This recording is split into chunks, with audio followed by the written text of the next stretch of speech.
basic ground rules to avoid noise and distractions. We would like to, activate the mute button. It's only the panelist and the moderator and some other co-hosts that will be given the right to unmute or mute their mics. And also to give us an information that this session, every part of it will be recorded. I've initiated the recording that's about a minute ago. If there's any other clarification, you can use the chat box, put in your message in the chat box, and definitely we'll respond to it. Thank you very much. And if you have any other feedback for us, how we can improve our processes, we'll appreciate if you can send us an email, info@apwen.org. So thank you very much.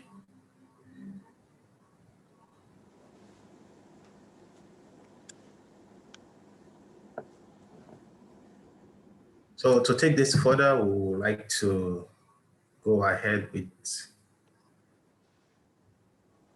the national anthem.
So thank you very much.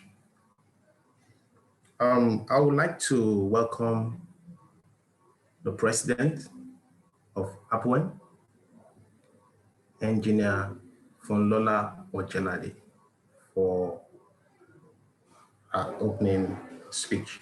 Thank you, ma'am. You can unmute yourself, ma'am.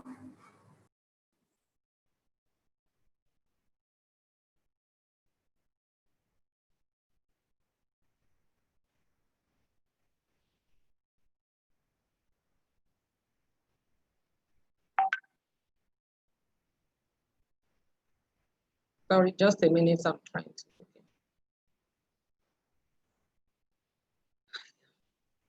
The president of the Nigerian Society of Engineers, Engineer Babagana Mohammed, FNSC, distinguished members of APWEN, our great association, past presidents of APWEN here present, APWEN National Executive Committee members, NSC and APWEN chapter chairman, our panel discussants, ladies and gentlemen. I'm very pleased to welcome you all to this webinar tagged Business Unusual, which is about integrity in engineering services procurement and delivery. I'm pleased because this is an aspect of our lives as a nation that if we get right, many other things will fall in place. If we get this right, we'll suddenly realize that our scarce resources can adequately provide the infrastructure needed to drive our nation's economy and enhance the quality of life of every citizen. In other words, our mishandling of engineering services procurement and delivery is the bane of infrastructural development in our nation. This is not a popular topic, no doubt. That is why we have tagged it Business Unusual. But then there is an African adage that says, no matter the enormity of a subject, that is, however big a matter is, you don't fetch a knife to cut it to size. You still got to say it with your mouth. That is why we are discussing this today. We also know that no matter how unpopular a subject is, there are people who share the same view. We have invited such people of like minds as speakers today. They will be making their presentations shortly. The event could not have come at a better time. Only a few days ago, the president of our great nation, Muhammadu Buhari, launched the National Ethics and Integrity Policy. He said, and I quote, that the policy projects government's aspiration for rediscovery of our cherished traditional ethical values of honesty, integrity, hard work, truth, and justice. He said corruption and corruptive tendencies are abhorrent to these core ethical values. So we are convinced that we are doing the right thing today because we are in sync with the government's aspiration for the nation. Not only that, this subject is consistent with the codes and conduct of the Nigerian Society of Engineers. It is also consistent with the codes and regulations of APWEN, that is the regulatory body for engineering practice in Nigeria. And so our discussion cannot have come at a better time. So once again, I thank everyone for heeding our invitation to this event. And I wish us a fruitful deliberation. Thank you.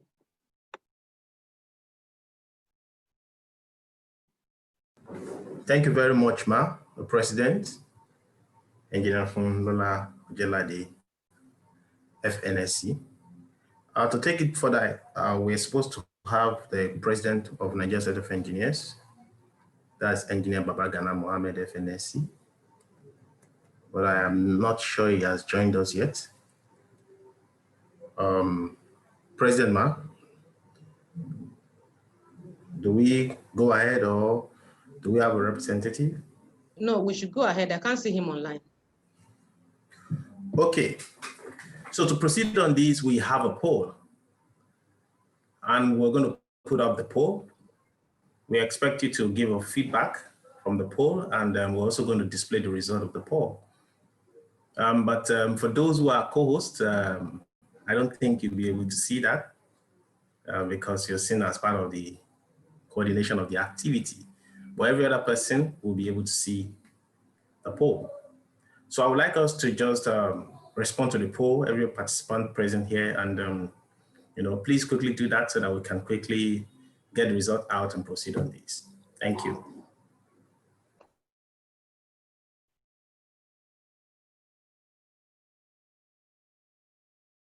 So we shall all have the poll displayed on our screen now.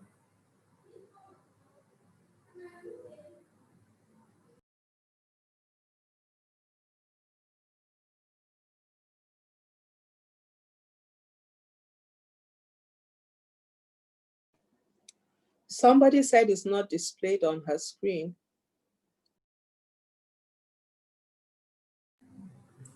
I'm sure they should see, maybe it's a network or something, but it's up.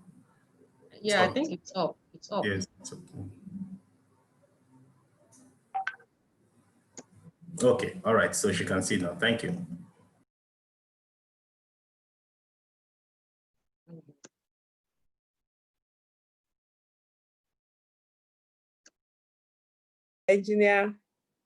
Engineers first. Actually, though Soji is co-founder of the Integrity Organization and an initiator of a project to promote ethical business practices as far back as 1997. He believes in transparency and fair competition in both the private and the public sectors.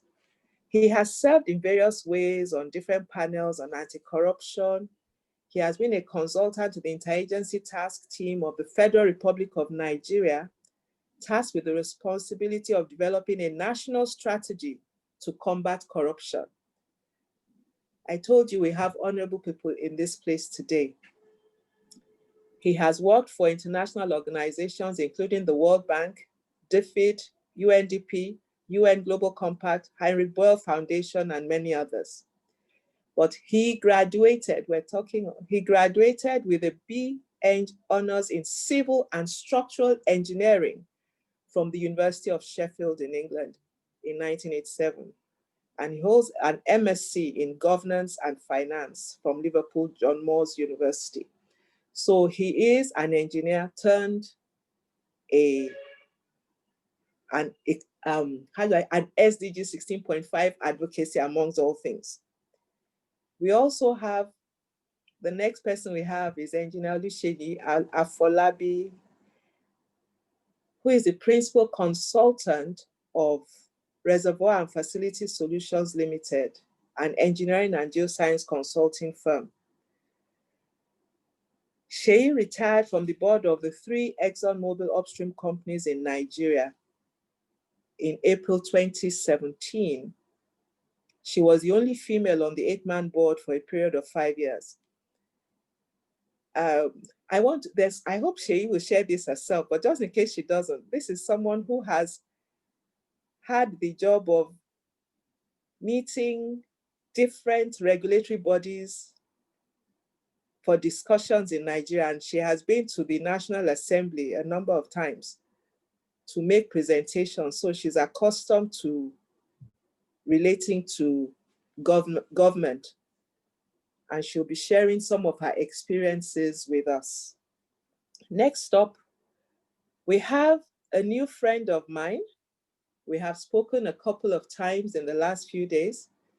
Mr. Gilbert Sendugwa is the Senior African Regional Manager for COST, the Infrastructure Transparency Initiative. And in this role, he supports COST programs in Uganda, Tanzania, Malawi, Ghana, and Ethiopia to advance better performance of infrastructure projects. Of course, this happens from transparency and from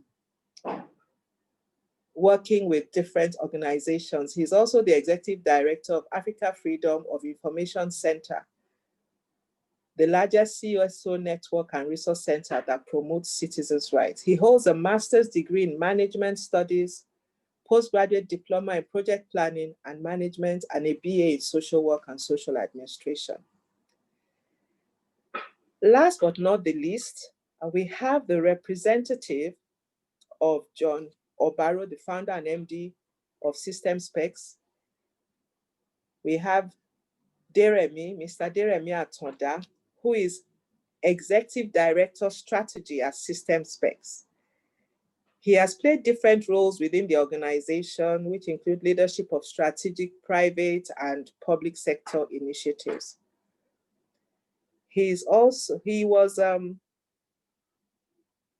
I remember that there's something, I know that he is the one who drove the Remita project in System Specs.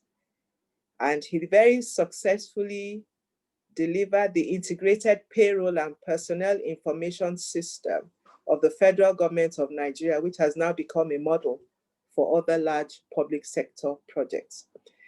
I would like to introduce my friend now, who is going to moderate today's event, Dr. Tunde Ekpe. Dr. Tunde Ekpe. She has a PhD in work, though she started off as a chartered accountant who has worked in different parts of the world. Presently, she's a lecturer with the Lagos Business School. She lectures, she's on the MBA and executive education programs.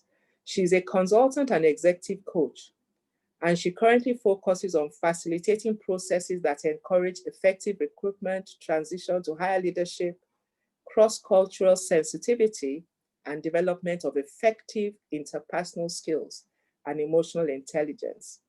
She has carried out projects in different parts of the world. I won't go through all that, but they include Russia, Canada.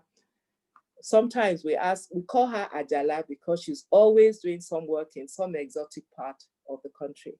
I want to welcome you all, and I want to hand over to Dr. Tunde Ekpe to take over the proceedings of this event. Thank you.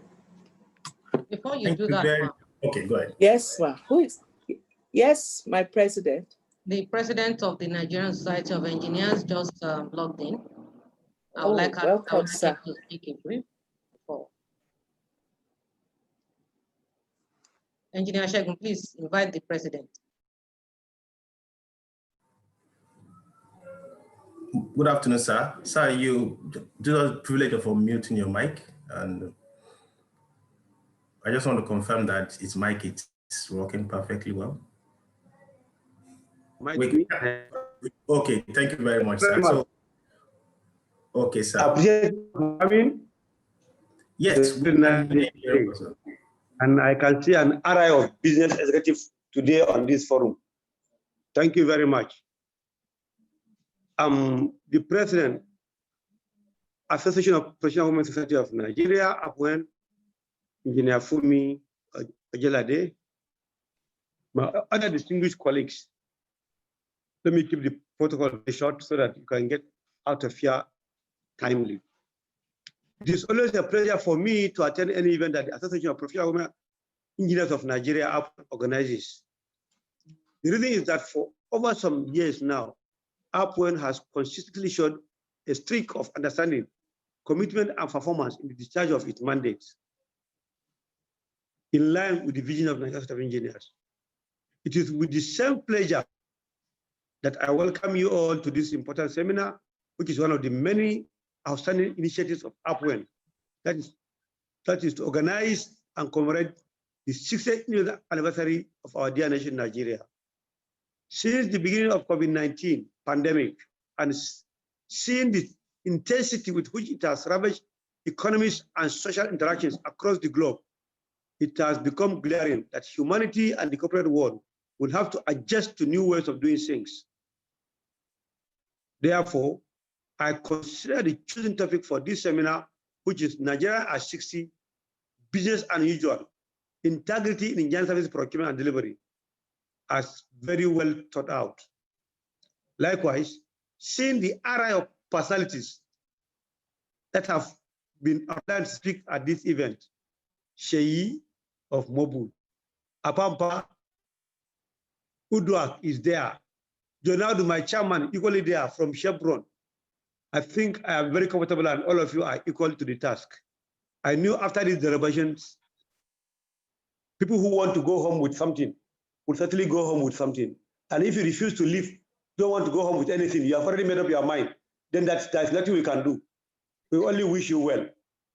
My dear colleagues, ladies and gentlemen, I want to use this opportunity to restate my commitment to bringing the engineering profession in Nigeria back on the path of honor and glory. As we begin to implement the action plans of my administration as president of NSC, I call on all Nigerian engineers and indeed other professionals to join us, including members of APWEN, to join hands with me to make the change happen. We are already making progress in areas of community engineering, revamping of technical and vocational educational training, mentorship, and other programs that we have outlined for execution. I also announced to you that the annual engineering conference, AGM of NFE, is coming up as scheduled between 16th and 20th of November this year, physical appearance, with the theme, engineering education and lifelong learning opportunities for sustainable development. I urge you all to complete the registration process and endeavor to attend the event in Abuja. I thank you all for listening and wish you a very fruitful deliberations. Thank you and God bless you all.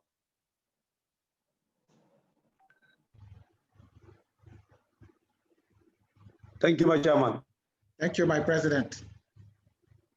Thank you, my president. We're grateful. Thank you, Fumi Kadri. So, Dr. Tunde Ekwe, can you please take over now? Thank you. Right. Thank you very much. Good afternoon, everyone. It's a privilege for me to be here, especially as I'm not an engineer, but at least I'm a woman, so I fulfill part of the criteria. I would like us to listen to the next few presentations by the esteemed guests that we have here. And I think what we could do is type in any comments that we might have or questions that we want dealt with later on into the chat box, so I can monitor them and get those out before the speakers when we start our discussions. So if we could start, please, with Soji Apampa, who is going to talk to us about governance framework and why it's important. And please try and limit your presentation to no longer than 8 minutes. Thank you. So over to you, Soji, to scale your screen. All right. Okay. Thank you very much.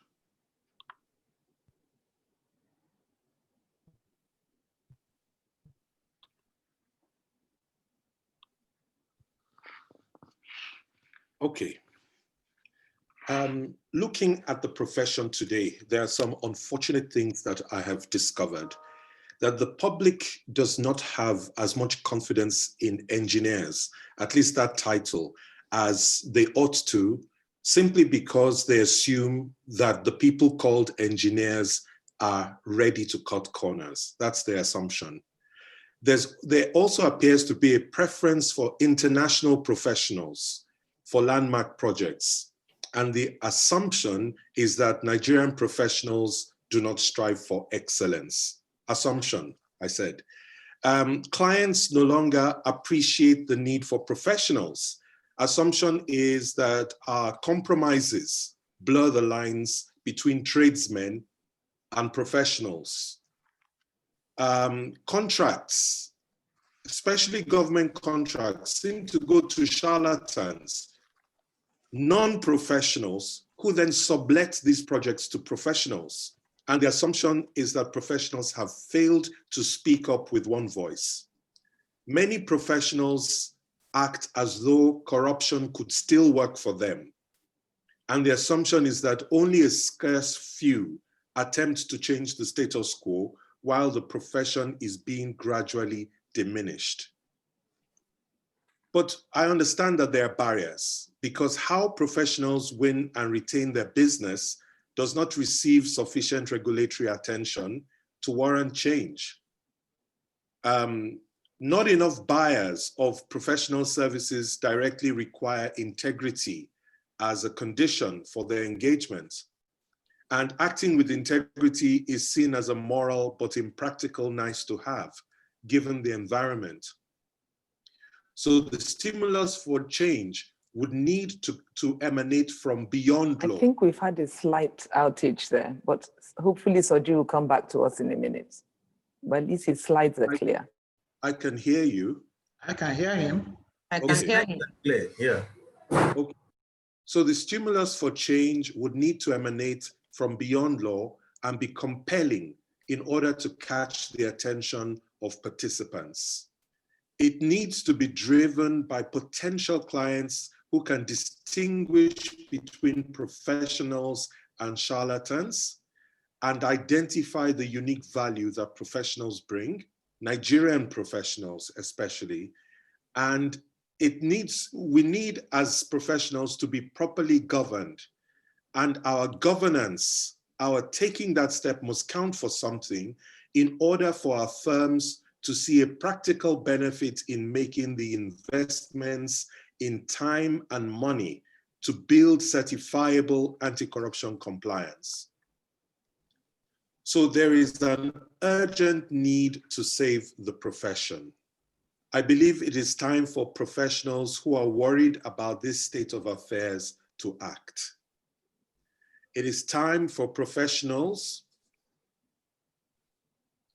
who are worried about this state of affairs to take action that is swift and compelling. It is time to make a clear distinction between professionals and charlatans. It is time to come together in collective action with others in society, in government and civil society, to reestablish the unique value professional engineers bring to projects.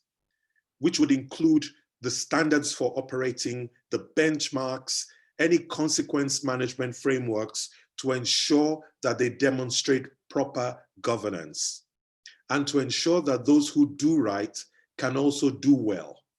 So the proper governance must count for something. All of these things are within the power of a grouping of concerned people to deal with.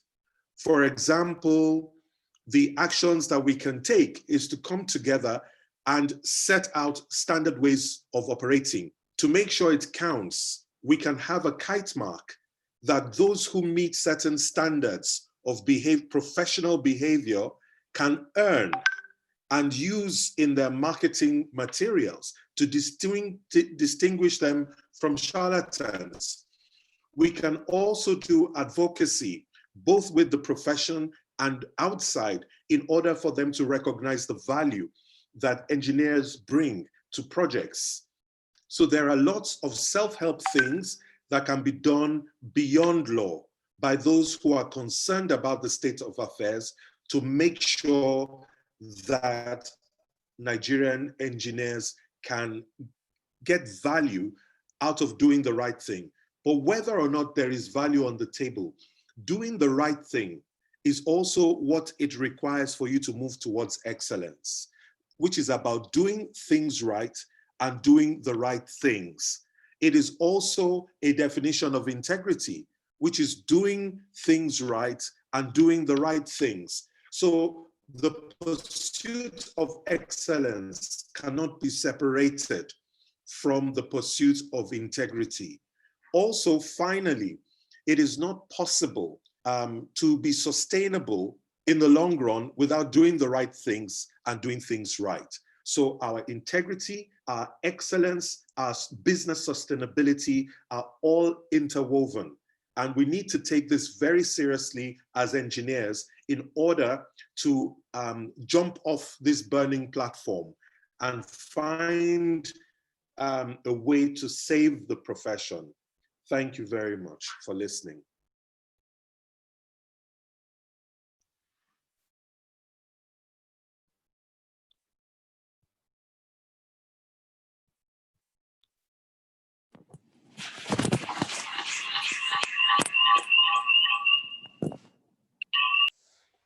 So thank you very much, Soji, for that wonderful presentation. A lot was covered in there, from the situation where we have this existential threat to, which covers things like people not being able to distinguish between professionals and charlatans, the urgent need to save the profession, the pursuit of integrity and intelligence and excellence, and seeking standard ways of operating, using a kite mark, highlighting the values, and doing things right, and doing the right things.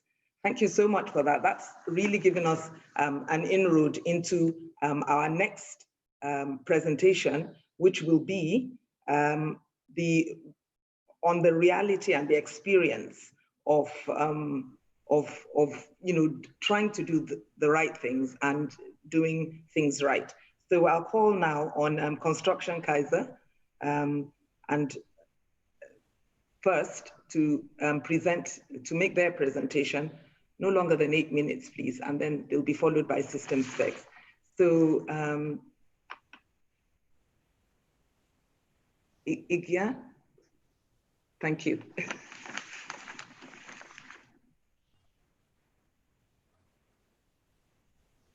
Please unmute your mic. Okay, can you hear me now? Can you hear me, please? Yes, we can.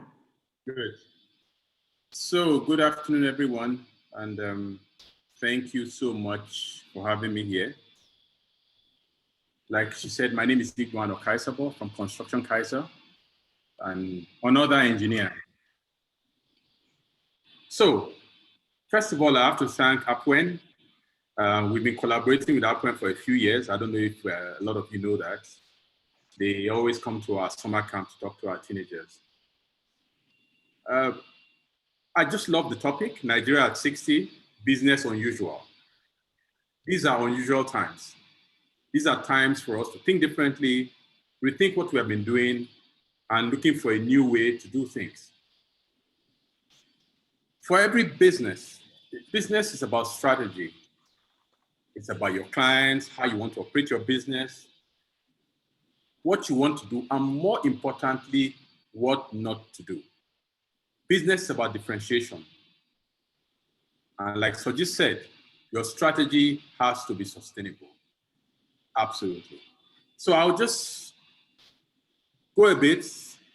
Integrity, in my opinion, it's about doing the right thing, even when no one is watching. So it's not doing the right thing when people are watching, then when no one is watching, you do the wrong thing. It's so important to do the right thing, more importantly, when no one is watching. At Construction Kaiser, integrity is one of our core values, and we take it very seriously. I've run this business for 27 years, and I realize the importance of integrity. There's a role of leadership. Business leaders have to set the tone for how they want their organizations to run. So integrity has to be displayed internally and externally.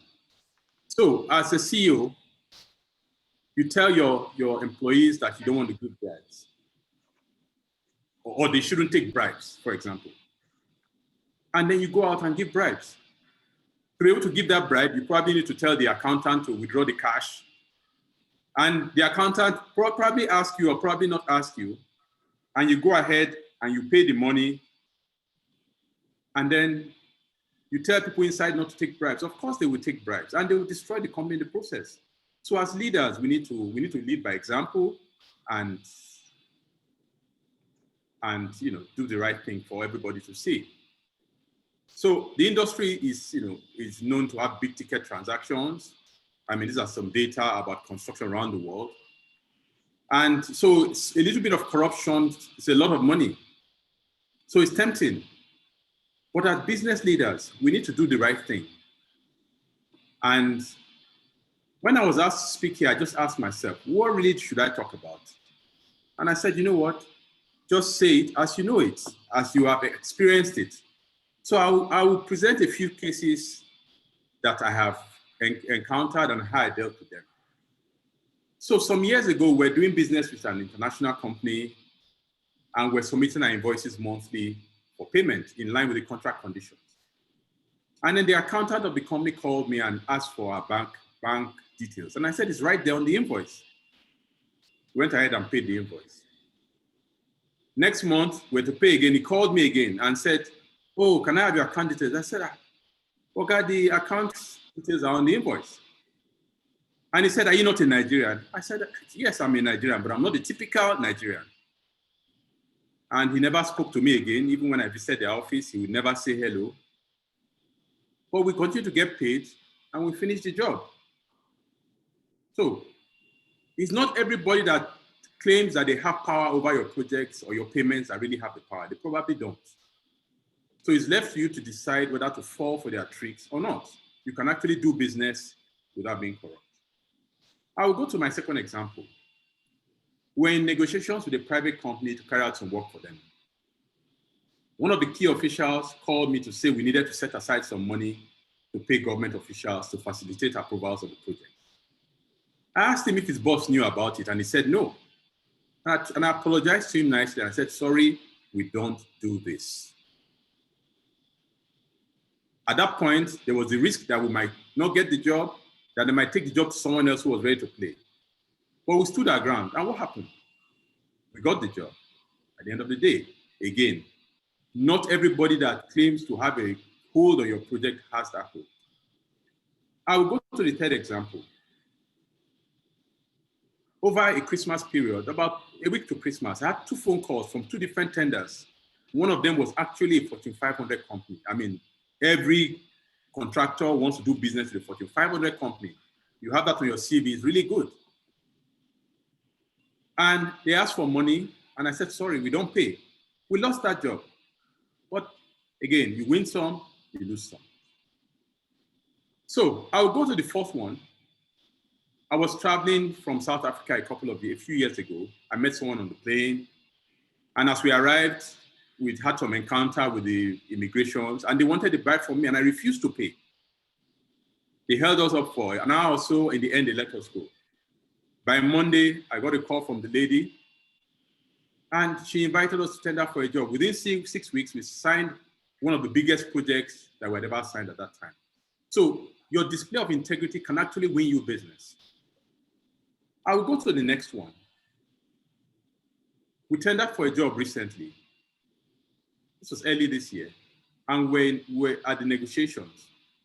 And then the consultant told us that they needed to evade tax, that we need to help them evade tax. I said, sorry. I said, in 2020, I don't understand it. How do you say we should help you evade tax? We apologized to them. I said, sorry, we cannot do this as a company. Unfortunately, we lost that job. Well, fortunately, in my opinion, because we need to do what goes well with us. We should not do what we cannot go to sleep happy that we've done. So really, really, really, at the end of the day, how do we define success? Is it only financial? I don't think so. I think success is about doing the right thing and looking back and knowing that you've done the right thing. Because if you do the wrong thing and you're financially successful, I don't know about other people, but it doesn't make me happy as an individual. So like I said, as leaders, we need to show the good example and let the coming generation know that yes, it is possible to do business without compromising. This company is 27 years old and we have been growing steadily and we don't see any reason to do things differently. So as Chinua Achebe said, one of the truest tests of integrity is its blunt refusal to be compromised. Thank you very much.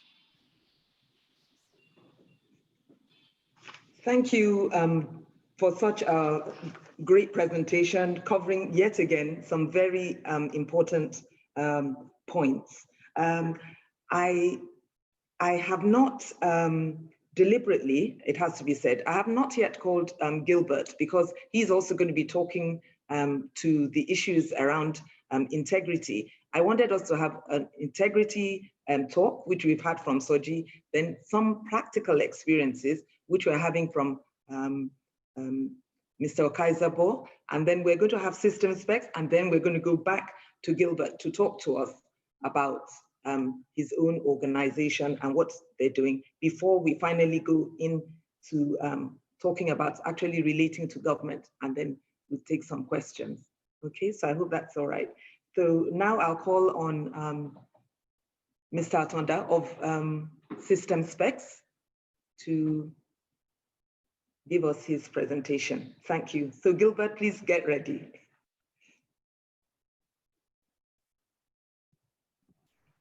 Thank you, and good afternoon, Dr. Tunde Ekwe. Nice to be on the panel with you. And to all the members of APWEN, as well as the president of the Nigerian Society of Engineers and the president of APWEN. It's nice to be here. I've got just 8 minutes. And I know engineers are known for precision, so I'll just try to do that. And it's also a pleasure seeing quite a number of business customers there, as well as friends. So it's also a great time to talk about integrity in business. And we'll just be sharing thoughts. I'm standing in for John Obaro, who's the founder of the business and who's run this business for about 30 years. So just a bit about us so that I'll use that as a background. The business started in '92. We're 100% Nigerian business. All of our people, about 250 of us. We operate from our Lagos head office and also from our Abuja office. We're privileged to have Dr. Christopher Kolade as our chairman. And that's just a bit about us. But what do? We provide software solutions essentially for payroll and HR across the entire business spectrum, private and public. We also do payments solutions as well as collections. Payment is when you want to take money out of your business in a structured way with footprints electronically, and collections the same way when you want to receive money into your business across the entire spectrum. Along the line of innovation, we do something that's called data referencing, where you want to know what's happening to payment data so that you can take informed decisions. And this is helping individuals and businesses to access credit in Nigeria, to redefining credit in Nigeria. And a bit of something else we do is building financial technology infrastructure at national and continental levels. So that's just to give context to the experiences I want to share, and they're just strictly going to be experiences. And we just ran a poll here, and I'm happy we ran that poll before this discussion. So I'm going to limit our own experience here. In the about 30 years we've done business in just 3 areas. And these 3 are just in the public sector, which is an area where people think the issue we're discussing today has the most relevance. Engineer Kaiserberg has told us the experience, which I assume largely were in the private sector and some in the public sector. But for us, many people don't even know we've done this. So I'm going to just share 3 of them. The first one is the Integrated Payroll Payment Information System project, which we won in 2006. It was not even a local bid, it was an international bid. Funny thing also was that we stumbled upon the adverts in The Economist. It was not in the local papers we saw it. And we said, well, guess what? There isn't anything to lose by bidding for an international project, more so it's supposed to be about Nigeria. So we bidded for that project. And global players were there. Like one of the things Mr. Afampa has said, about our preference as a people for people from outside our jurisdiction. So we said, there isn't anything to lose. If anything, so much to gain. Guess what? At the end of the day, this relatively unknown Nigerian company that had run business then for close to 20 years won the bid, and we beat global players. The government of the day then was pretty focused, tough timelines. We delivered on that project. So what happened?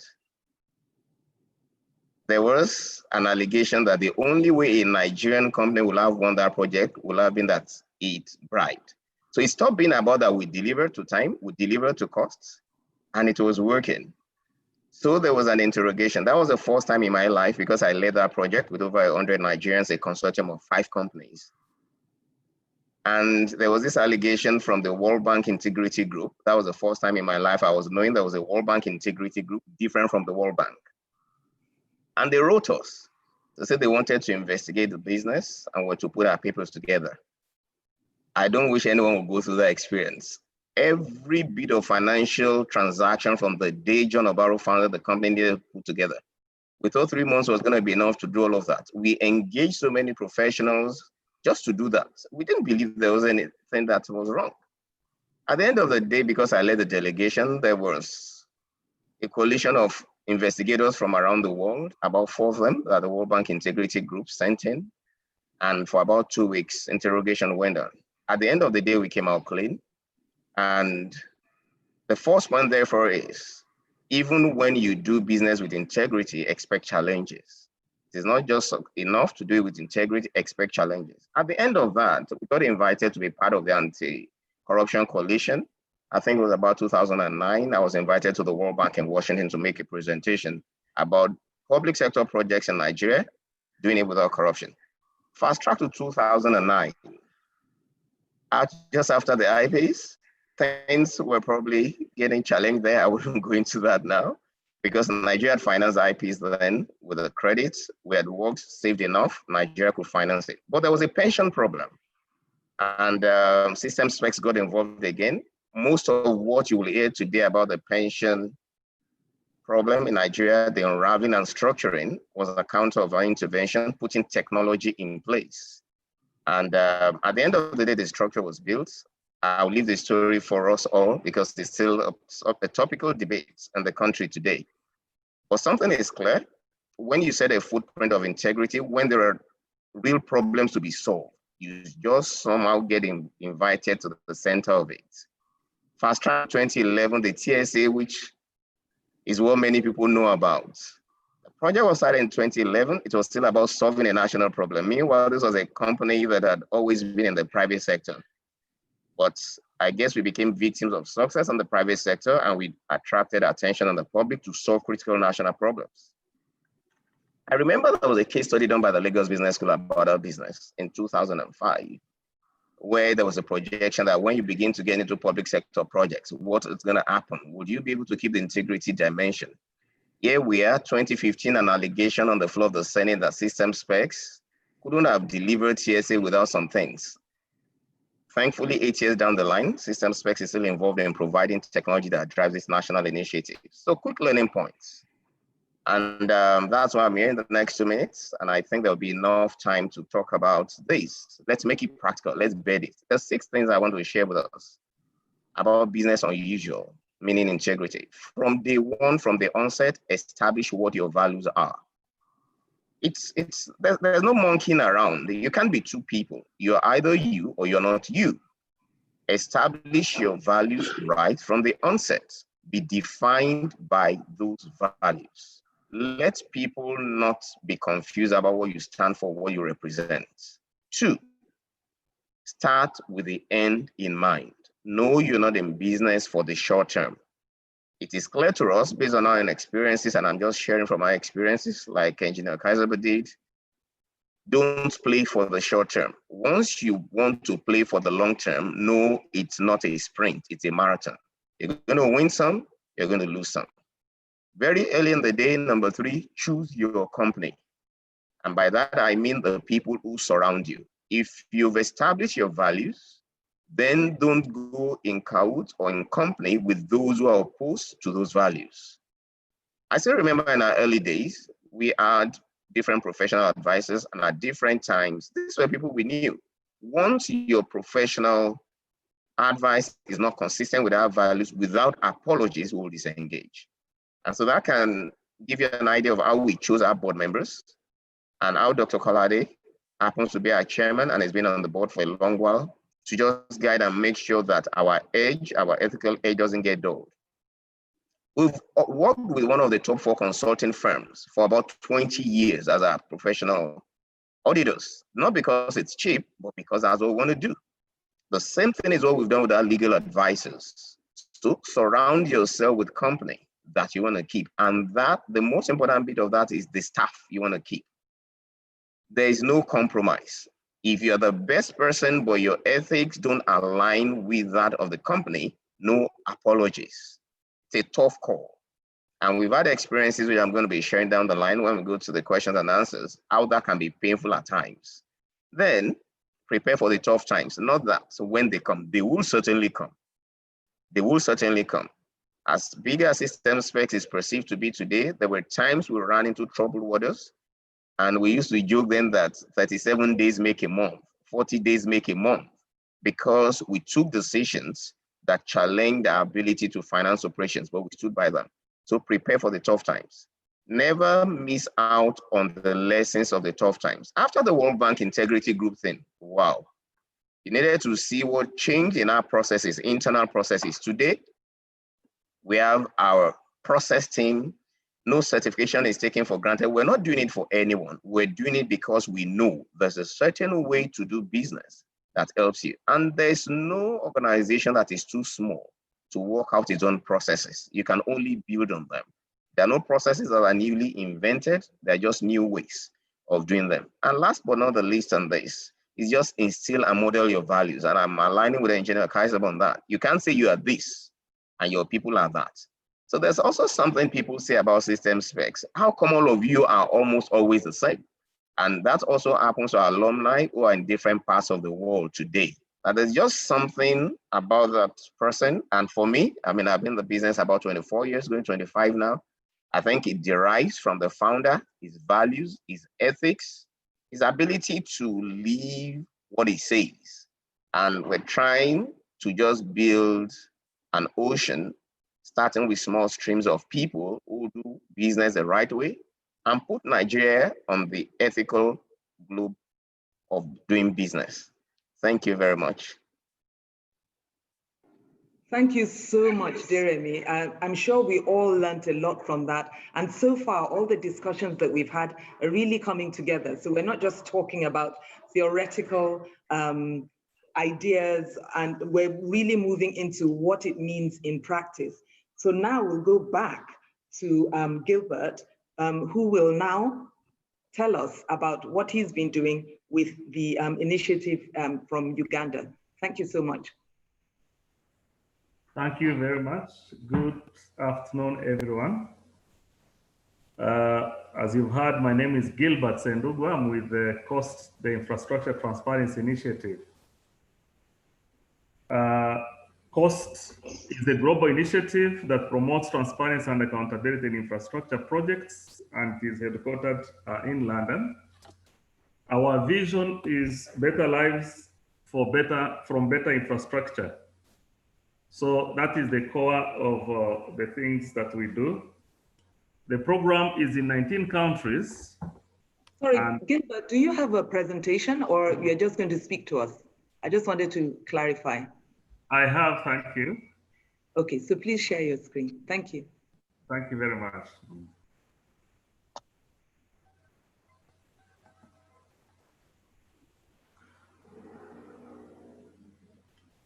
So we are in 19 countries, and in Africa we are in 5, including Uganda, Malawi, Ghana, Ethiopia, and Tanzania and Mozambique. Now, most of the previous speakers have talked about why the need for transparency and accountability in infrastructure projects. I'll just emphasize that infrastructure is one of the major areas where there is investment gap, currently estimated at 15 trillion investment by 2040. But this said also, it is an area where corruption and inefficiency is cited to be at the highest by Transparency International, but also other institutions. The World Bank says that 30% of infrastructure investment is lost through corruption and inefficiency.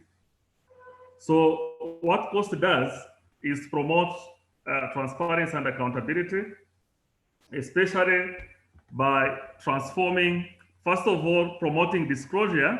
We have a global standard, what we call infrastructure data standard. And recently we also introduced another standard called OC4IDS, Open Contracting for Infrastructure Data Standards. This guides how information should be disclosed in usable formats so that different stakeholders can use it. It has 42 data points for proactive disclosure and additional 20 points for reactive disclosure. We operate membership programs. I've talked about the 19 countries where we are and 6 in Africa. We provide technical assistance and financial grants to these programs. We promote learning and informed debate nationally, but also internationally. We are associated with the G20, where we lead the C20, civil society organizations, in the discussions and engaging on issues of accountability and transparency. And then promoting good financial management with the ultimate goal of improving lives. So our work is based on 4 features. The first one is multi-stakeholder working. In an environment where there is corruption and inefficiency, lack of trust is very common. Clients don't trust businesses, businesses don't trust clients, so you have issues like delays in payment, inflated costs, and many other things. So we promote multi-stakeholder working. So our program has government, civil society, and business on what we call MSG, multi-stakeholder group. Then the second feature is disclosure. I talked about the data points, the 2 global standards that we promote disclosure on. And then assurance process, where disclosed data is validated. And once that is done, we have assurance reports. And this data, we call it transforming disclosed data into compelling information, which identifies issues. Issues like cost and time overruns, inefficiency, lack of competition, among others. Now, we have applied that methodology here in Uganda, And this is what we see.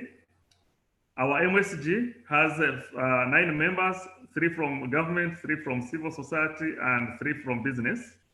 We have conducted assurance on 45 projects, and we have trained over 800 officials, civil society and media. Over 2,000 people have been sensitized, and 10 major recommendations out of 25 have been implemented, including transforming disclosure, the way project information is disclosed. We have also noted improved disclosure. When we started the first process in 2016, only 12 data points were being disclosed. Now it has gone up to 20. 20 out of the 40 data points are disclosed, and over 700 projects have been disclosed on using this global standard. We also see better appreciation and actions on factors behind, especially cost and time overruns, which is a major area of concern for businesses. We have seen increased competition. Our first process, the average number of bidders was 1.4. It has now increased to 12.5 in 4 years. And this is because we shine the light on areas which were causing problems. And by doing that, it put pressure on procuring entities to start working transparently. Then our assurance reports especially have become a major source of data, especially for business and civil society organizations. The business sector recently presented a paper in Parliament where they were raising issues of local content, and Parliament is favorably looking at their concerns. Then we have also noted improved trust between government, civil society, and the business. And because of this, they are able to discuss honestly where there are problems, and we see that this has been helpful. And then finally, we see also confidence by government in the same, and more projects are being disclosed, and more projects are being made available. Before we would struggle to get projects for assurance, but now it is government which invites us to conduct assurance process and give them advice on a number of projects. Ultimately, what we see is that the government and government agencies have benefited from this program, businesses have benefited, and obviously citizens have benefited, especially by more companies having confidence. And because of that, their bid price has gone down, and also delivery time for projects has tremendously improved. Thank you very much for listening. Thank you so much, Gilbert. That was really insightful. So before we go to our last, but certainly not the least speaker, that's Engineer Folabi, about talking to, about actually relating to government. I just want to quickly pull all these together. We started off with a poll where people felt that, yes, you can do business ethically. At least 72% of people felt that.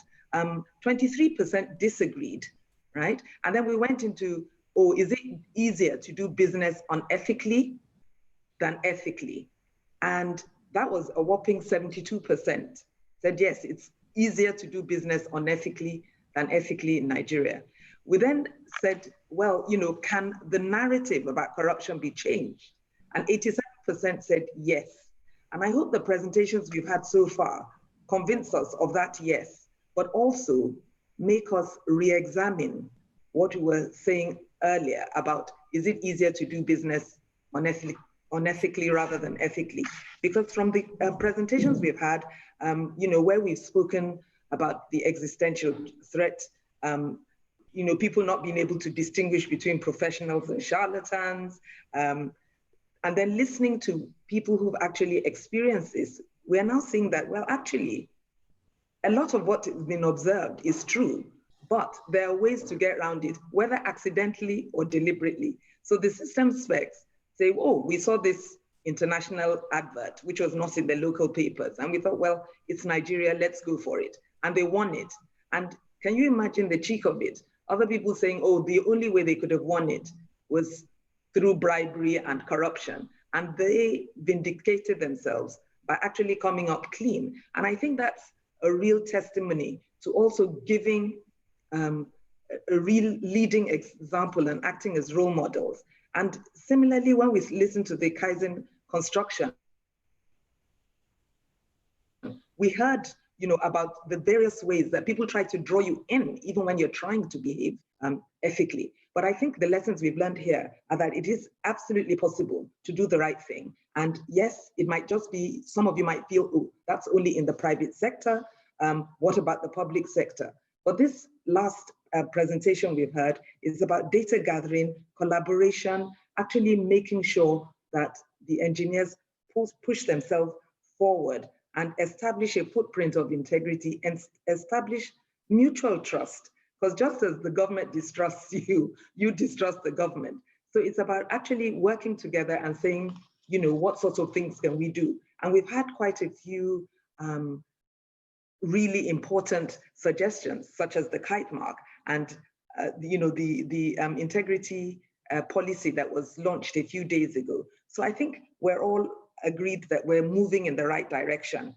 So what I'm going to also say is that I think the last slide is worth sharing, the last system specs slide, because it really put everything together, but establishing values, playing for the long term, choosing your company. Don't let your integrity or your ethics get sullied. At Lagos Business School, there is a very, very core thing about integrity and ethics. And that's why I decided, yes, I'd work with them. Preparing for the tough times.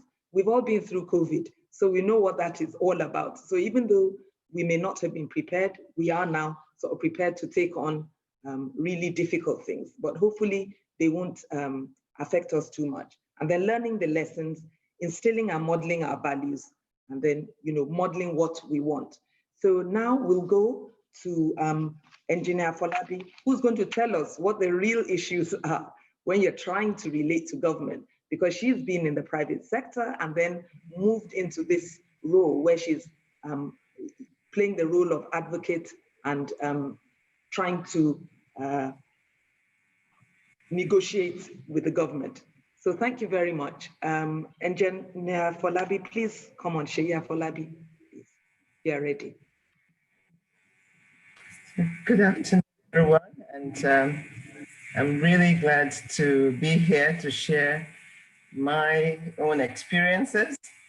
I stand on existing protocols. Thank you so much, Engineer Fumi Kadri, for all the work in the background to make sure that I am able to attend. So we're talking Nigeria at 60, business unusual.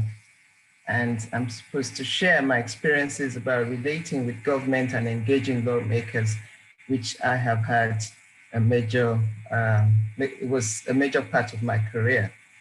I've put the seals for each one of those areas of government. One is the Federal Republic, which is headed by the president, and that's the executive.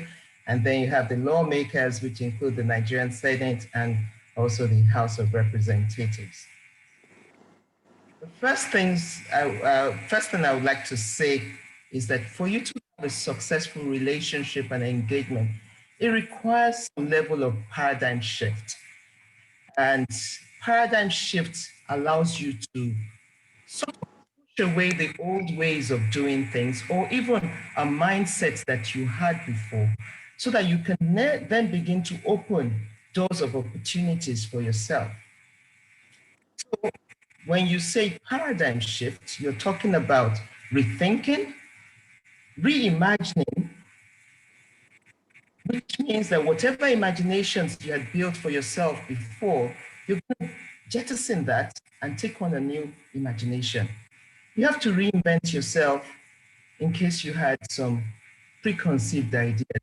That all leads to a change.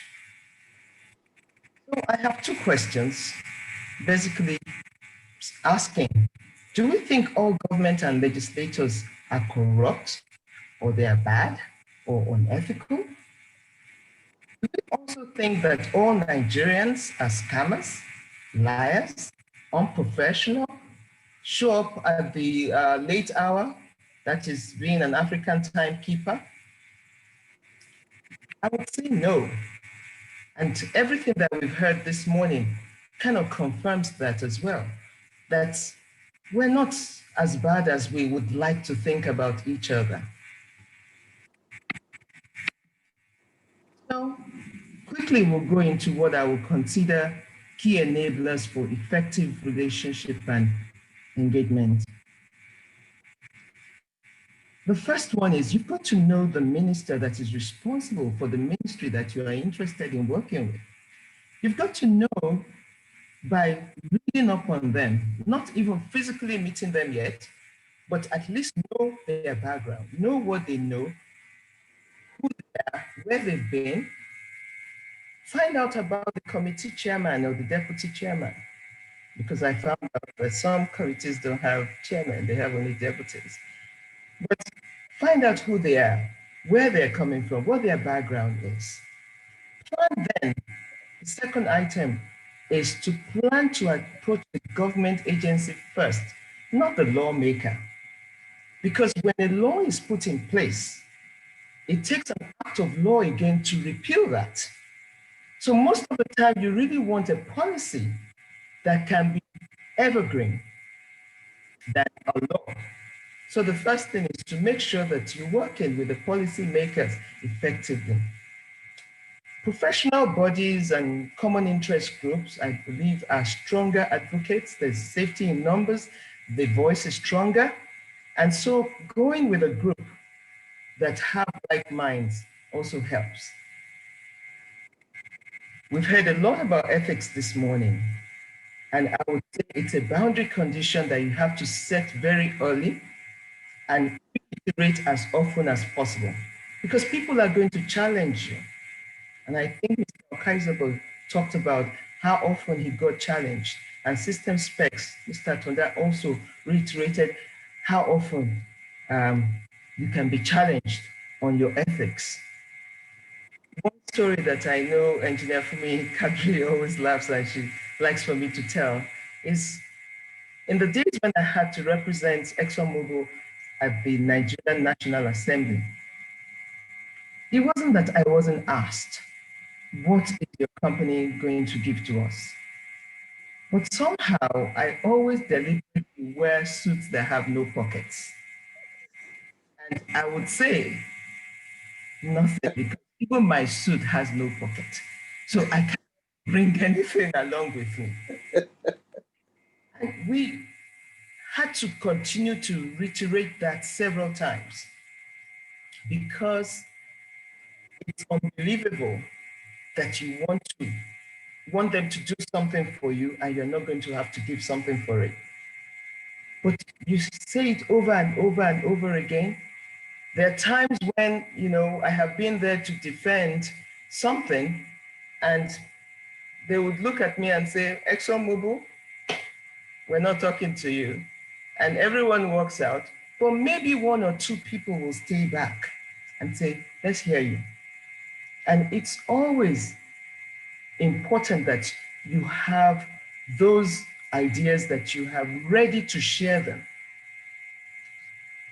Number 5, key enabler would be to engage collaboratively for win-win.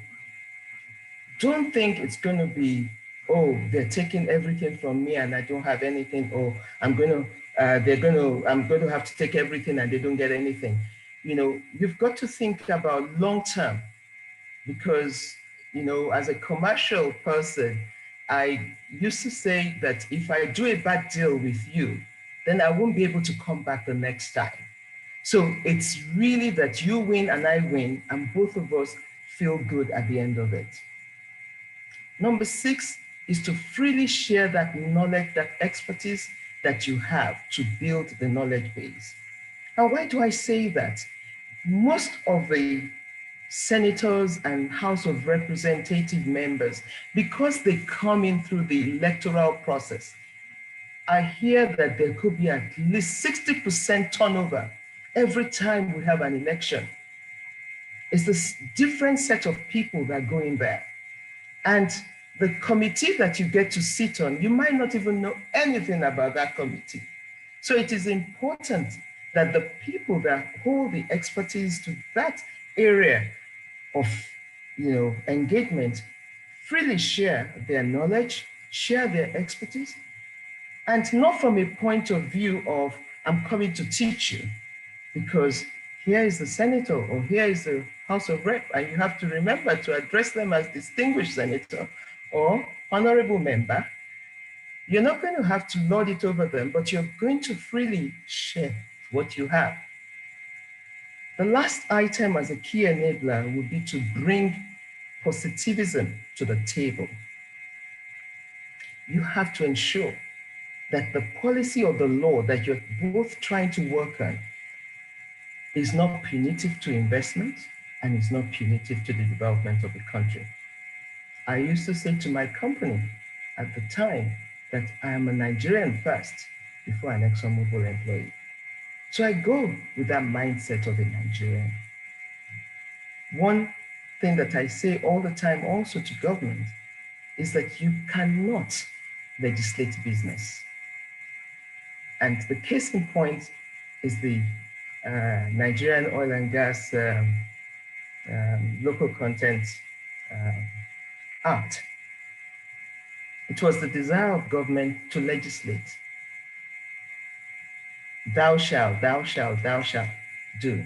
But that's not how to run business. Business is important that business owners make money. And so investment naturally moves to where profit is maximized. If you make your environment too punitive for investment, then it's just going to find its way to other places where it is very welcome. So in conclusion, what we all want is a clear line of sight to the industrialization of Nigeria. And in our engagement with government agencies, or with the lawmakers, we've got to have that clear line of sight. The people who can best do this are the engineers, to provide the infrastructure that we all look forward to. Nigeria being lit up, good network of roads, homes that people can afford. So my famous hashtag is engineers need to arise to our responsibility to make sure that we provide to the nation what is required. So I'll end up by saying, God bless Nigeria, God bless Nigerians, God bless the Nigerian Society of Engineers for putting this together. Thank you for your time. Thank you so much, Engineer Folabi. And I thought, I have to confess that as I was sitting down, when the slides came about relationship building, I smiled to myself, because typically we don't think about engineers and relationship building in one breath, but it is important to engage with government, set your boundary conditions by all means, freely share, but more importantly, bring positivism to the table. And I thought that was a very, very useful way of getting things to be done properly, so that Nigerians can arise, the engineers can arise and achieve all that they need to achieve. What we are going to be moving on to next is just a few questions for the panelists. We're going to try not to take too much time, because we've already started overrunning slightly because the schedule was changed, and we want to leave plenty of time for the presentation of by Engineer Funola Ojelade at the end, which is about the code of working with integrity. So There was one question already in the chat box, but please feel free to type those questions in so that we can direct them to the panelists. So this one was explicitly directed at Soji Apampa, and it was, how do we make Nigerians believe in Nigerian engineers? And we know, a prophet is without honor in his own country, but I just wondered whether you could give the person who asked that an answer. Is Soji still on? Yes, I'm right here. Okay, thank you. So please answer the question. How do we make Nigerians believe in Nigerian engineers?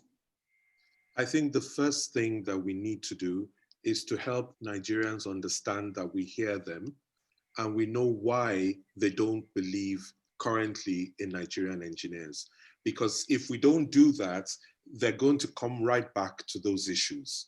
So we need to address those issues. What are those behaviors that make them unable to trust Nigerian engineers? Then we now, if we can agree on what those issues are, we can then take them one by one. So whether we address them through our behavior, which is certified, because that's one way of doing it. You can submit yourself. For example, if they say Nigerians don't meet international standards, and you hold up a certificate that says, I am ISO such and such certified, well, that's a way to get people to rethink the beliefs that they hold about you. So you have to attack this from the cognitive, which is to hold up something which is contrary to what they believe. At least that sets up the thinking. Number two is on the behavioral. Do we have incentives which are positive and incentives which are punitive for doing the right thing or doing the wrong thing that people can publicly see being applied? Because that will also give them a level of confidence. And number three, do we have the role models that we hold up? Because people like, if they see people that they trust and they see other people to emulating their behavior, you will soon have a pack identity that, okay, here's a group of people that are not like the other engineers. I think I can trust these ones. So you need to deal with it on the cognitive level, on the behavioral level, and on the social level. So if you put those things together, you will soon get Nigerians, especially when you can do it consistently. Finally, let me give an example of where this is changing. We are working, and we've been working in the ports. Nigeria's ports are very corrupt. And yet we have many more international companies now trusting the ports. Why? It's not like corruption has disappeared, but we have set up standard operating procedures.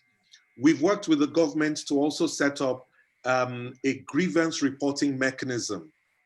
They also know, and when that grievance reporting mechanism actually works, in that in the beginning, it used to take 48 hours to resolve issues, but now it takes less than an hour to resolve their complaints. So although there's a lot of corruption, when vessels come, they come with confidence that there's a process they can follow to keep their integrity. And that is actually building trust. So doing some of these things can help reposition a group and enable people to trust that group again, even though not everybody has subscribed to it. Our error is always waiting that until this side does the right thing, or until this other person does the right thing, it's futile for me. No, even that is a mindset that we need to change. Thank you. Thank you so much. I think that really gave us a lot of food for thought. So Dariat, on that, could you tell us something about what actually happens when you are in the field? Because here we are saying this is the way trust is built, but you had a very clear example of how you had to overcome this. And I just wondered whether you could tell us that. Yeah, thank you for that, Dr. Ekwe. First thing when you're going to the field is remember where you're coming from and how you've chosen to do business. Trust me, most of the time when there are issues of compromise, they are there right from the beginning, but many times we ignore them. From day one, the signals are always there. The way you engage, so from day one, you can choose some things you'll not even go into because you know where they're headed. Experience teaches that. The other thing is, despite that, you can still go in and choose to play. And like I said, many times your work will speak for you. That when decisions are taken against you, some fair-minded people would have a double think about the boomerang effect to say, come, it's all clear to us. It may be difficult to defend a decision against the line of logical reasoning. The third bit of it is believe in yourself. Believe in yourself. The world is not made to operate on sentiment and self-pity. When the world comes at you and your values, challenge it. Go for it. It doesn't mean you're going to win all the time, but never run away without giving it a fight. The fight can be sapping, but what you're doing is you're building resilience and developing capacity for the long-term play. So all of this put together at the end of the day, and I'm not saying this because it's a textbook approach. And that's why it's important to surround yourself with people who share the same values. There will always be someone to check with who's probably gone through that or whose value will reinforce the decision you want to take at that point. So that will probably be some thoughts on that. Thanks again. Thank you so much for that. I hope that we're all learning something. We've got another question in the chat box, and I think I'll direct that to Engineer Kaisapo. How can private companies bidding for jobs avoid not building in any percentage share to the public sector or ministries calling the shots or who own the contracts? And I think that's a very common question that people have to deal with. So Engineer Kaisapo? Thank you. Thank you. So for me, the answer is straightforward. You don't build it. Don't build anything in it for them. And I don't know, someone earlier spoke about it. From day one, define who you are. Don't be apologetic about it. I'll give you a simple example. You get to a police checkpoint. Oh, guy, you don't have this paper. You don't have this paper. Park. You park your car. 1 hour, 2 hours. You know what they're going to tell you? Oga, carry wahala go. They will rather wait for the one who will give them than for the one who will waste their time. So sometimes it might be difficult. They might try to wear you out. But again, what's important to you? Is it just financial success? So you just want to cross that bridge and make money. So you need to define what your values are. So for me, it's not just about financial success. If I have to pay to cross the bridge, it's going to hurt me more than the money that I've made. And for me, it's going to destroy the country. I ask myself, what kind of country are we setting up for our children? A country where merit is thrown to the dogs? So it's our responsibility to shape the future of this country so that our children that we're working hard for, we're sending them to the best schools, they can come back and say, you know what, because I'm good at what I do, so I can progress. So that's our job. So as long as we continue to feel that to bribe is the quickest way, then we're destroying the country. And as a business, you need to ask yourself, what's your source of competitive advantage? Is it how much you can pay? Once you hinge your business on how much you can pay, then the business is not sustainable because Nigeria and the world is moving to a point where people now want the very best to work for them. So you had better build your company on excellence. So choose your clients carefully. If you don't have to work for government, there are so many other places to work. And even when you do work for government, make it clear to them from day one. They've asked me, is it not a government job? How can you say you won't pay? I'm sorry, we don't do it. Please respect what we do. Finish. For me, once they know that you're not going to pay, they'll leave you alone. Thank you. Thank you, Gwen. And I think that was a very, very clear and resounding, we must not be complicit in what we complain about. So you do not build in the percentage share and you have to stand firm and you have to be ready to tackle any losses, so to speak, in that you might have to just say, okay, I'm not getting this project and I'll find other ways to work. Thank you so much for that. And final question before we move on, how do we ensure consequence management for unethical engineering practices and reward highly professional and ethical engineering practices. We hear more of corrupt practices in Nigeria, but take for granted the people who practice high levels of integrity. How can this be fixed at all? And I'll direct that question first to Gilbert and then to Engineer Seyi Afolabi. So Gilbert, if you would give us some insight with your work. Is Gilbert still on? Yes. No? Is Gilbert still here? Okay, Engineer Afolabi then, please.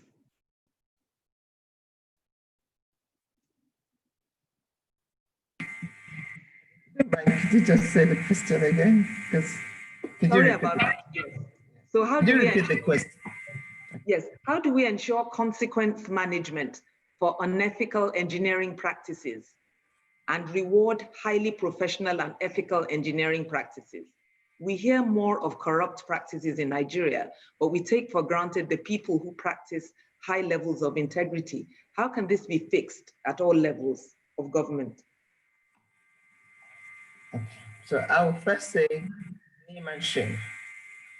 So definitely if you know that there is an engineering outfit that is practicing unethically, name that organization.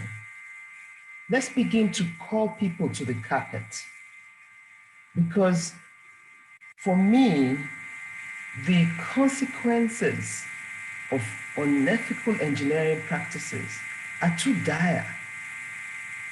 You know, I've got two devices on because one. Yeah. No, I don't. Oh, okay. Am I echoing?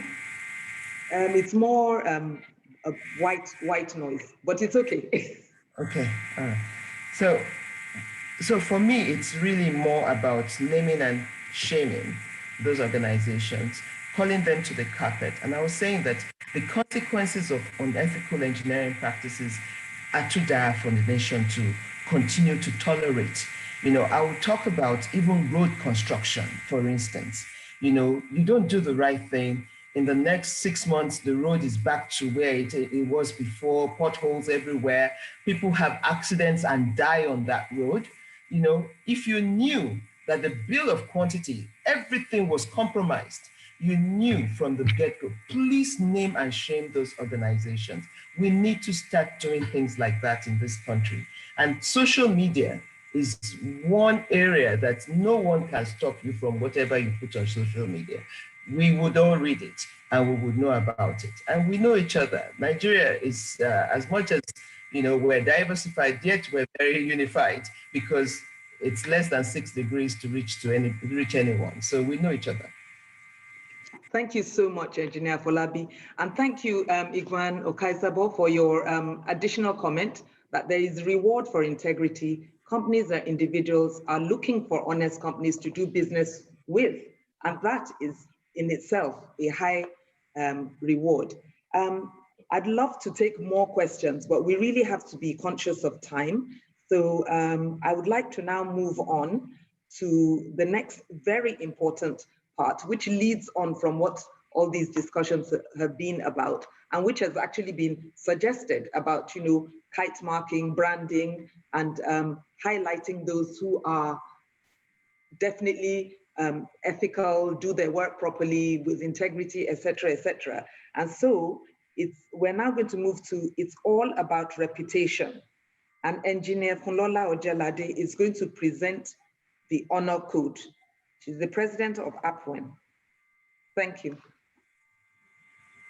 Thank you, Dr. Ekpe. Thank you, all our presenters. It's been a very enlightening and educating session, an encouraging one, you know, knowing that there are people who are doing things right, and everybody can actually learn from their experiences. And so now we've come to a crucial part of this event, in which we are going to sign on to an honor code to always do business with integrity. This is important so that it is not going to be all talk and no action. President Muhammadu Buhari, in his speech to fellow Nigerians on Independence Day, that's 2 days ago, said, "To achieve the great country we desire, we need to solidify our strength, increase our commitment, and encourage ourselves to do that which is right and proper, even when no one is watching." This is what the Honor Code is all about. This is what we are asking that we're asking us all to sign on to. After this time, we will be publicly launching a seal in the same respect. It's a baby step, we know, but we need to take this baby step and start moving in the right direction now. On this note, I would like to invite the chairman of the Nigerian Society of Engineers, Victoria Island Branch, Engineer John Audu, FNSC, to present the statement of the Honor Code. Engineer John Audu. Thank you very much, Engineer Funlola Ojelade, FNSC. Please permit me to stand on existing protocol. Today, I have the singular honor and privilege of presenting this Honor Code. By implication, I get to be the first person to sign up to the ideals that you have also eloquently and passionately shared here today. I hereby declare as follows. I, John Audu, acknowledge that corruption has had a devastating impact on the social and economic development of Nigeria. I recognize the need to restore integrity to every facet of human life, especially in all processes related to the development of infrastructure in Nigeria.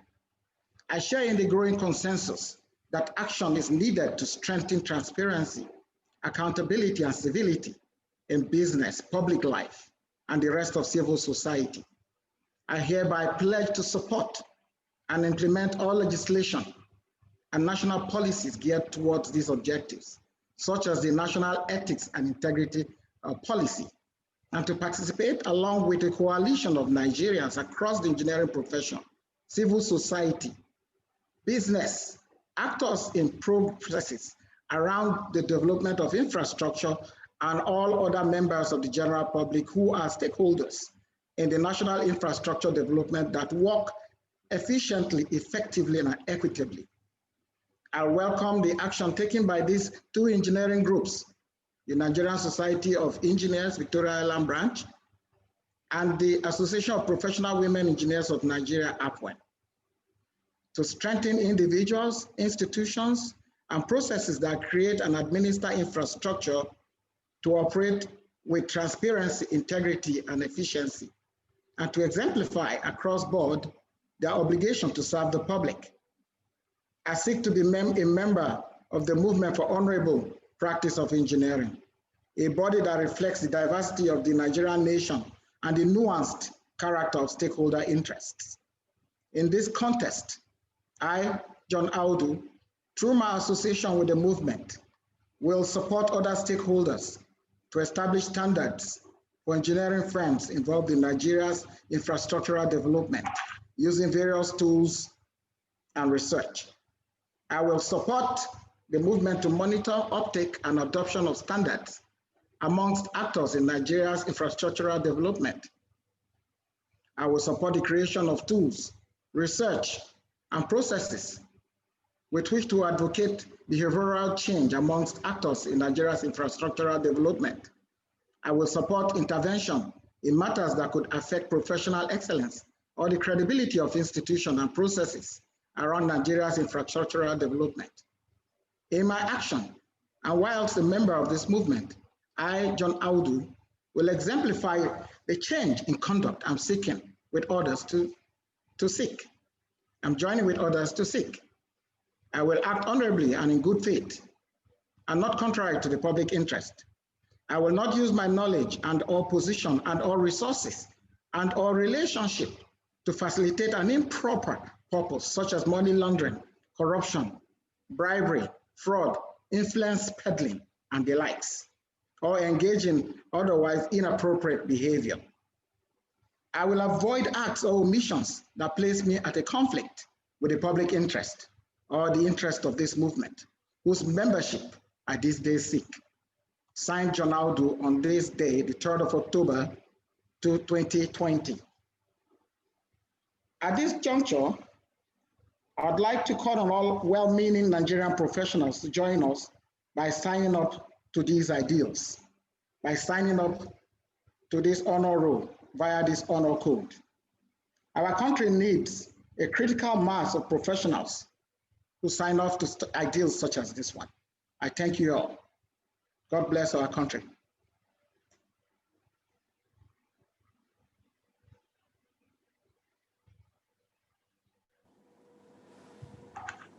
Okay. Over to you, moderator. Thank you.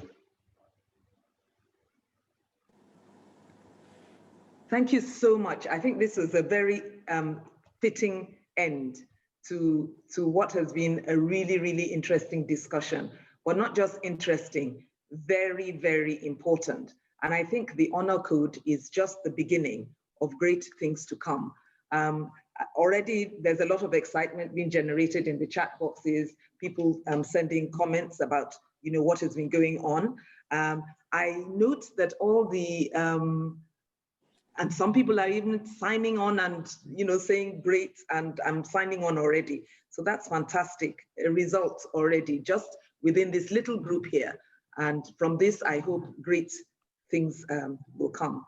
I know that a lot of the engineers have been saying all protocols observed, standing on protocols. I don't know the protocol at all. As I said, I'm not an engineer. So right now I'm going to hand over to Engineer Omobalanle Giwa on behalf of APWEN and NSEVI. She can do all the recognizing of all who should be recognized and give the votes of thanks. Thank you so much. I'm handing over now. Thank you so much, Engineer Tunde Ekpe, Dr. Tunde Ekpe. I believe that my president has something to present. But before I go on, please, I would like us to indicate in the chat box that we want to sign on to this honor code. It's going to be made visible. It's going to be on our websites. We're going to be getting in touch with you. So when you say you want to sign on, please just put your email address in there so that we can do this together. We don't want you to do this without thinking. We've heard everything, and I'm sure we're all bound to understand that it's a very sober step, and it's going to take us somewhere. So please put your emails there. Yes? I was going to say that, and the email addresses will serve a twofold purpose, because a lot of people have been asking for the slides that were used here. So if you put exactly. so that then. Yes, thank you very much. So I'm going to hand over, first of all, to my president, because she has some presentations to make. Okay. Thank you. Yes. Thank you, Engineer Kadri. And before I make those presentations, I would just like to recognize a few individuals that are here. We have in our midst a past president of the Nigerian Society of Engineers, Engineer Ademola Olorunfemi, FNSC. We appreciate you, sir, for coming and joining us. We also have here one of the founding members, as a matter of fact, two of them, but one of them has been talking to you all along. One of those that founded APWEN 37 years ago, and she was also the second president of APWEN, Engineer Nkechi Sigwe, FNSC. She's in our midst today. We also have the 8th president of APWEN, Engineer Patricia Openeudili. Thank you for always joining us, ma.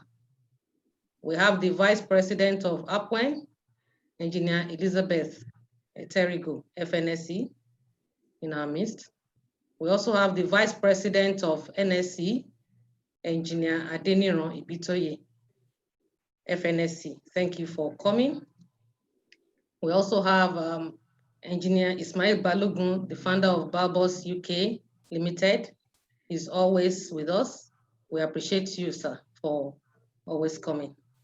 And I also notice that there are so many staff of KESA Construction, or Construction KESA here. Apart from their MD, I noticed 4 other KESA people here. I identified them because they put KESA before their names. Thank you so much, sir, for such a wonderful support. On this note, I would like to present the first honor code certificates for this that we are signing on to each of our presenters. This first one goes to Deremi Atonda for an excellent presentation and being a panelist today in this our event, Nigeria at 60, Business Unusual, talking about integrity in engineering services, procurement, and delivery. Thank you so much, sir, for this wonderful presentation. We are really pleased and we appreciate you. We will send this to you after this time. The next one goes to Oluseyi Afolabi for an excellent presentation as a panelist on Nigeria at 60, Business Unusual, a webinar that is offered on the APWEN an online learning initiative of the Association of Professional Women Engineers of Nigeria. Thank you, Ma, for coming. And the next one goes to Igwan Okaisabo, the MD of Construction KESA, for an excellent presentation as a panelist on Nigeria at 60, Business Unusual, Integrity in Engineering Services, Procurement and Delivery. Thank you, sir, for your support all the time. And this next one goes to Gilbert Sendugwa for an excellent presentation as a panelist on Nigeria at 60, Business Unusual, Integrity in Engineering Services, Procurement and Delivery. Thank you, sir. I think he has left. We will send this to him also. This one goes to Mr. Sojia Pampa for an excellent presentation as a panelist on Nigeria at 60, Business Unusual, Integrity in Engineering Services, Procurement and Delivery. Thank you, sir. And the last but not the least, go to our moderator, Dr. Tunde Ekwe, for excellent moderation of this webinar, Nigeria at 60, Business Unusual, Integrity in Engineering Services, Procurement and Delivery. Thank you very much, ma. We appreciate you for what you have done. We will send this to you after this time. So, that will be all. I would like to hand over to the host. My president, ma, I think our former current president is here, Engineer Adedeji, I think so. Engineer, I think I saw someone like him.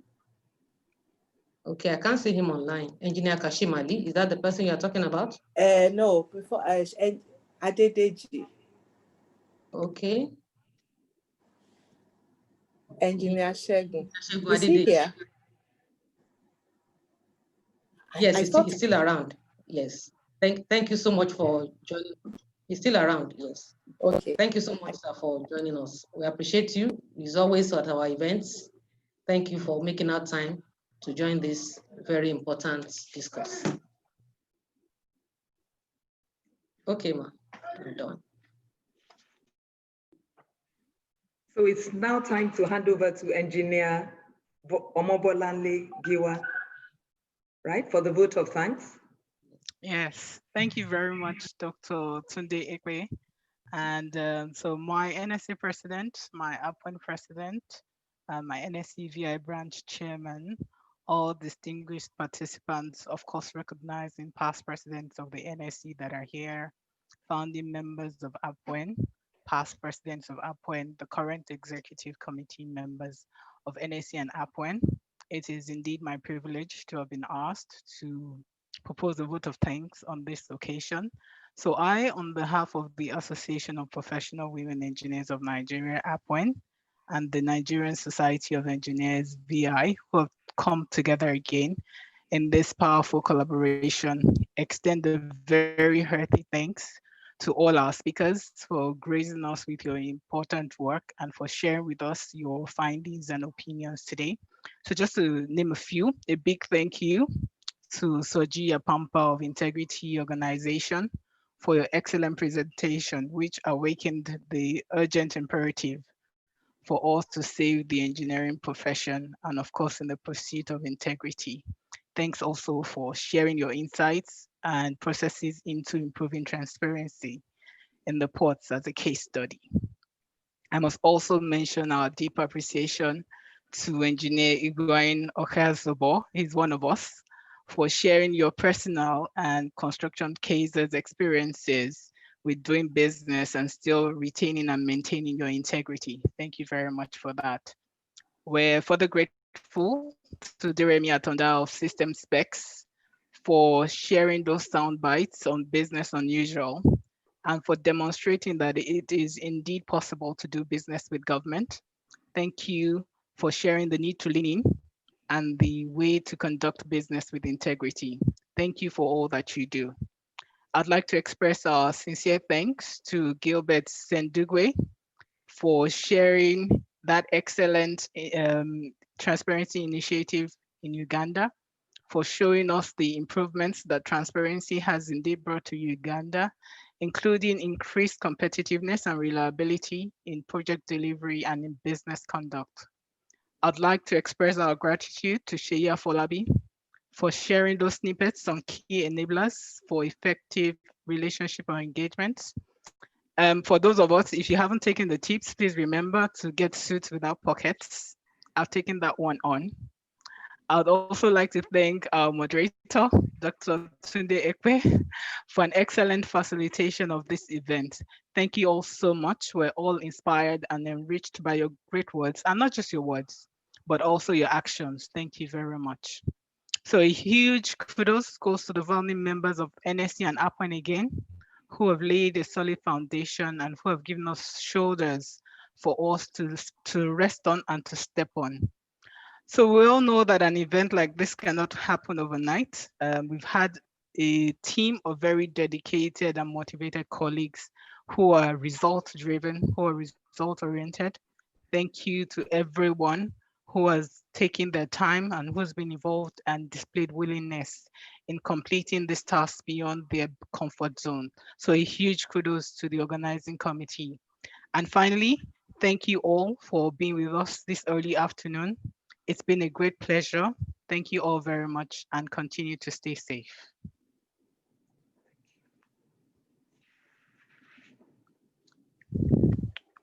So you can all unmute and a huge round of applause for yourselves. Thank you, everyone. We're grateful. Thank you so much, everyone. Thank you so much.